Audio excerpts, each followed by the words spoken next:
Salut les poulets, ici Jérémy. Dans cette vidéo, je vais vous montrer comment renouveler son permis de résidence turc, le fameux ikamet, que vous pouvez voir ici. Voilà, moi il arrive à expiration dans quelques jours, donc on est au mois de septembre 2022. Je vous montre mon écran, je vous en dis un petit peu plus juste après le générique. A tout de suite.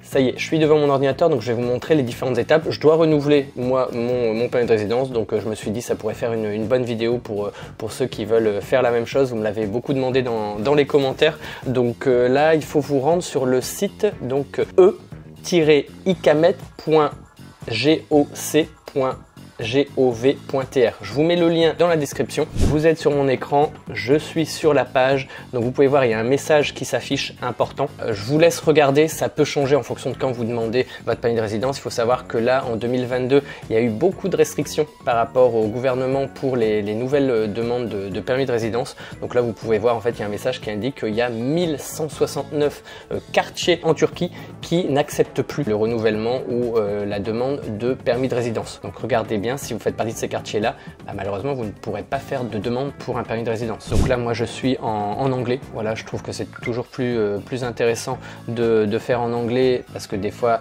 en turc, voilà, il y a des petites choses qui sont pas très claires. Mais je sais que si vous avez des problèmes avec l'anglais, je sais que parfois la version anglaise n'est pas optimale. Si vous avez une erreur à la fin quand vous faites votre demande sur la version anglaise, n'hésitez pas à la faire en turc. Donc pour demander pour moi une extension de visa, moi c'est le petit onglet vert que vous voyez ici. Vous pouvez renouveler votre ikamet 30 jours avant la fin de sa validité. Moi par exemple c'est jusqu'au 10 septembre 2022. Voilà. Et là on est le 2 septembre. Pour cette première étape, donc vous devez donc entrer si vous avez changé de quartier. Moi je suis toujours dans le quartier de Kadıköy, donc moi je mets I wish to change my province of residence, donc non, donc je suis toujours dans le même quartier. Ensuite vous mettez les deux premières lettres de votre nom, donc moi c'est Jérémy, les deux premières lettres de votre nom de famille, donc moi c'est deux lettres, donc DE. Ensuite vous mettez votre numéro d'étranger, donc moi il se trouve directement sur ma carte, comme c'est un renouvellement, vous avez cette carte là ou une carte similaire et vous avez votre Yabancı Kimlik Numarası. Ensuite resident permit card serial number, c'est pas obligatoire, honnêtement. Si vous avez toutes les informations, mettez le maximum d'informations, ça ira plus vite. Donc Resident Permit Card Serial Number, vous avez juste en bas à droite, vous avez normalement série et numéro. Donc moi c'est E, donc voilà, je mets E. Ensuite Resident Permit Card Number, c'est le numéro qui est juste en dessous. Voilà, donc c'est un numéro à 6 chiffres. Donc vous le mettez là. Moi je ne le mets pas à l'écran pour la confidentialité, on va dire. Country of Nationality, moi c'est France. Communication, donc c'est-à-dire par quel moyen vous voulez être contacté par le gouvernement, par le site, donc soit par email ou soit par téléphone. Je vous recommande le téléphone parce que moi j'ai déjà fait par email auparavant et je n'ai jamais reçu d'email. Donc maintenant je fonctionne toujours par téléphone. Ensuite vous acceptez, vous remplissez donc le champ là avec les lettres qui sont dans l'encadré et ensuite vous appuyez sur résume. Donc là voilà, moi je vais le faire et on se retrouve juste après. Donc j'ai fini la première étape, je viens de recevoir donc un message avec un code avec mon numéro de demande de permis de résidence. Donc là on retourne sur le site. Donc là comme j'ai fait cette première étape, je retourne sur la page d'accueil, j'applique donc pour une demande de renouvellement et là au lieu d'appuyer sur le premier onglet comme tout à l'heure, là je continue. I would like to continue my renewal application et là donc on se retrouve sur cette page là avec ce fameux application number. Donc c'est le numéro que vous avez eu un code normalement pour vous enregistrer après les étapes juste avant. Normalement ils vous ont envoyé un message de confirmation par SMS, vous avez un code que vous rentrez et ensuite ça valide le process et ensuite vous pouvez revenir là. Donc moi je vais le noter mais ça va être flouté. Voilà. Ensuite je remets mon numéro de téléphone, je ne le connais pas par cœur. Ensuite Foreigner ID number, donc pareil, je renote le numéro. Donc IADA au milieu, ça veut dire où. Voilà, donc vous en rentrez que un ou deux. Et ensuite pareil, vous remplissez la captcha, je pense que c'est ça. Donc là, j'arrive sur une nouvelle page. Je peux choisir que update the information, donc rentrer mes informations. Donc là, vous arrivez sur cette page-là. Donc là, c'est la première étape. Vous voyez, il y a 1, 2, 3, 4 étapes, on va dire. Là, pareil, ça va être flouté, mais sinon c'est le numéro d'étranger qui est noté. Ensuite c'est mon nom complet, ensuite mon last name, donc c'est votre nom de famille. Ensuite vous devez mettre le nom de votre papa et le nom de votre maman. Et ensuite, vous devez choisir une photographie. Ça, c'est le moment important. Donc, c'est ce que j'ai fait au préalable. Donc, je suis allé chez un photographe, tout simplement, pour demander une photo d'identité biométrique. C'est important, il y a des mesures spécifiques pour ces photos. Si vous ne prenez pas des photos au format demandé, ça peut faire échouer votre demande de permis de résidence. Donc allez bien dans un endroit avec un photographe assermenté. Normalement, vous devez voir, souvent c'est soit au mur dans un cadre ou soit directement sur le comptoir à l'entrée. Vous devez avoir un document tamponné. Donc, moi, j'en ai demandé 4. Voilà. Et j'ai également demandé, et c'est ce que je vous recommande également, de m'envoyer ces photos par email. Parce qu'en fait, vous devez l'insérer dans le site. Choisir une photographie et ensuite Next. On arrive donc sur cette deuxième page. Donc vous voyez, on est arrivé à l'onglet information personnelle numéro 2. Vous dites si vous êtes un homme ou une femme, vous mettez votre date de naissance, vous mettez votre statut, blood group. Je vous avoue, j'ai un doute. Je l'ai su il n'y a pas longtemps, mais je vous avoue, je sais plus. Donc c'est pas obligatoire, c'est pas en rouge. Tout ce qui n'est pas en rouge, normalement, n'est pas obligatoire. Après, comme je vous dis, plus vous mettez d'informations, plus votre dossier risque d'être validé en priorité. Ensuite, Travel Document Information. Moi, c'est un Ordinary Passport. J'ai mon passeport, hein, voilà, puis je rentre les informations. Faites attention vraiment à quand vous notez ce genre d'informations, vérifiez 2 fois pour être sûr, parce que une erreur peut tout simplement annuler votre demande. Donc là, vous renotez donc Issuing Authority, c'est noté sur votre passeport autorité. Donc c'est qui, dans quel lieu on vous a remis votre passeport. Et pour information, moi j'évite de mettre des accents. Par exemple là, moi c'est préfecture, mais préfecture, je mets pas d'accent parce que des fois les claviers turcs, il n'y a pas les accents etc. Donc dans un souci de bien faire, je préfère ne pas mettre d'accent pour éviter la confusion. La dernière étape, I lodge application on my own behalf. Donc c'est-à-dire je fais cette application de ma propre personne, on va dire. Si vous le faites pour quelqu'un d'autre, vous devez cocher la deuxième case. Moi c'est pour moi-même, donc voilà, la case est bonne. J'appuie sur suivant. Ensuite, la Contact Details in Turkey, donc vos informations personnelles en Turquie. Je prends mon contrat de bail et puis je note tout ce qui est indiqué. Et ensuite, vous mettez votre moving date, donc c'est la date de votre emménagement dans le logement. Donc attention, petite subtilité, c'est une date en anglais. Donc vous mettez d'abord le mois, ensuite le jour et ensuite l'année. Ensuite, Education Information. Là, il n'y a rien de rouge. Donc normalement, vous pouvez le passer. Ensuite, on arrive au niveau des revenus. Donc il y a aussi un petit intitulé d'aide sur le côté, un encadré noir.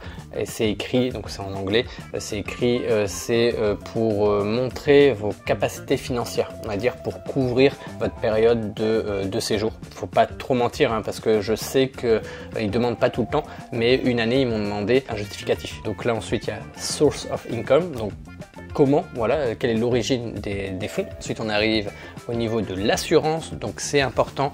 Après, les photos d'identité au début, après le contrat de bail, maintenant on fait place à l'assurance. Donc voilà, tous ces documents là sont à faire au préalable, hein, bien sûr. Moi je suis avec Groupama. Voilà, Groupama Sigorta, donc à vous de choisir celle qui correspond. Ensuite vous mettez la validité. Donc une fois que vous avez noté donc le dernier jour de validité de votre assurance, vous mettez le renewal number. Vous l'avez peut-être pas sur votre document, mais moi je sais, voilà, une fois j'avais été bloqué et c'est 0. Et ensuite vous faites next. Donc là, ça a l'air de charger un peu bizarrement. Donc là, vous pouvez voir, donc technical failure has occurred in the system. Ça m'est déjà arrivé. Donc je vous l'avais dit, des fois avec l'anglais, ça ne marche pas toujours. Je vais tout refaire avec la version turque et on se retrouve juste après. Donc ça va, j'ai eu de la chance, toutes les étapes ont été enregistrées, donc je suis revenu à la même étape qu'avant. Je pense que la petite erreur qui est survenue avant, c'est que je n'avais pas appuyé sur le bouton add et je pense que c'était ça qui bloquait et qui mettait une erreur. Donc je suis passé donc sur la version turque comme vous l'avez vu et donc ça a pu valider donc tout ce qui est information pour l'onglet assurance. En anglais j'avais toujours une erreur et quand je suis passé avec la version turque, et ça me l'a validé, pourtant j'ai mis exactement les mêmes infos. Si vous connaissez le turc, honnêtement faites en version turque, ça vous évitera des problèmes. Donc pour cette dernière étape, voilà, tout est en turc, donc je peux pas tout traduire malheureusement. Donc si vous voulez savoir, n'hésitez pas, si vous avez des facilités en anglais, à passer en anglais, regarder un petit peu tout et ensuite vous cochez les bonnes cases. Mais dans tous les cas, tout ce qui est en rouge, tous les textes en rouge, vous devez valider. Donc par exemple, la première, c'est vous certifier avoir suffisamment de revenus pour rester pour la période à laquelle vous voulez rester. Donc voilà, ça c'est super important. important. Et tout ce qui est en noir, il ne faut pas cocher. C'est par exemple si vous avez un casier judiciaire, donc il y a des choses, bien sûr, il faut pas cocher. Et ensuite, on arrive à un énième onglet. Cette fois-ci, c'est par rapport donc à votre Icamet pour avoir des informations sur votre durée, la raison pourquoi vous restez, etc. Donc moi, je ne suis plus touriste. Voilà, moi maintenant, je suis avec Clineva, donc ma clinique de greffe de cheveux que j'ai créée ici. Donc maintenant, moi, c'est pour des raisons professionnelles que je reste. Donc à vous de voir. Hein. Kalash Nedeni, c'est pourquoi vous restez. Ensuite, il vous demande ici donc le temps que vous voulez, combien de temps vous voulez rester. Je demande toujours la même durée que le contrat d'assurance. Voilà, là cette année, j'ai pu avoir 1 an. Ensuite, vous cochez la case ici. Donc ça veut dire que vous avez bien compris les conditions, etc. Voilà, vous validez. Ah, voilà, c'est terminé. Donc là, il me met un message. Donc voilà, le message m'a informé, voilà, j'ai traduit quand même pour être sûr que voilà, depuis 2019, etc., il fallait se rendre à des endroits spécifiques pour aller valider son permis de résidence. Tout simplement, il faut aller le récupérer. Et donc là, vous voyez, il y a un nouvel onglet qui s'est déverrouillé, voilà, qui est apparu. Donc c'est pour la demande de rendez-vous. Donc là, je clique. Ah ouais, donc j'ai pas trop le choix. Donc j'ai Esenyurt, Sultanbeyli et Başkan. Moi je vais regarder, voilà, on va se quitter sur ça. Là c'est la demande de rendez-vous, etc.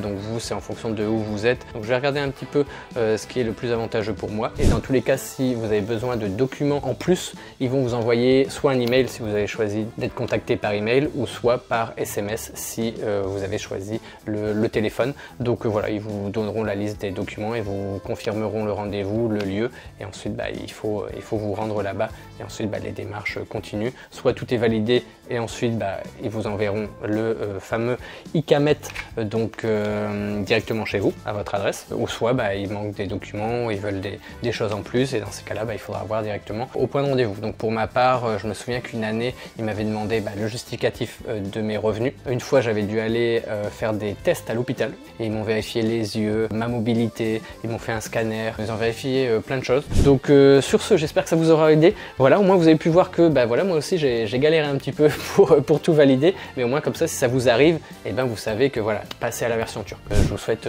un bon courage, voilà, dans les démarches. L'administration et moi, c'est pas trop mon truc. N'hésitez pas, si vous voulez suivre le quotidien d'un Français qui vit à Istanbul, à me suivre sur Instagram et sur TikTok. N'hésitez pas à mettre votre plus gros pouce gris en l'air, à vous abonner à ma chaîne si ce n'est pas déjà fait et à activer la petite cloche pour recevoir des notifications dès que je publierai de nouvelles vidéos. Si vous avez des questions, n'hésitez pas à me les poser dans les commentaires. Donc merci encore une fois de me suivre. Je vous souhaite une bonne journée, une bonne soirée, un bon week-end en fonction de quand vous regardez la vidéo. Et je vous dis tchuss les poulets!